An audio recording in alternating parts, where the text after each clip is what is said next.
Москву.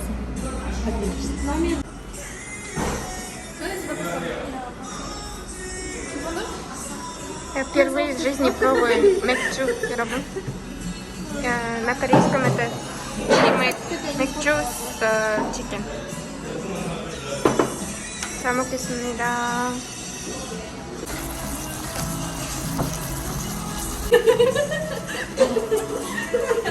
А, нельзя? Да. Все. Я же не пью,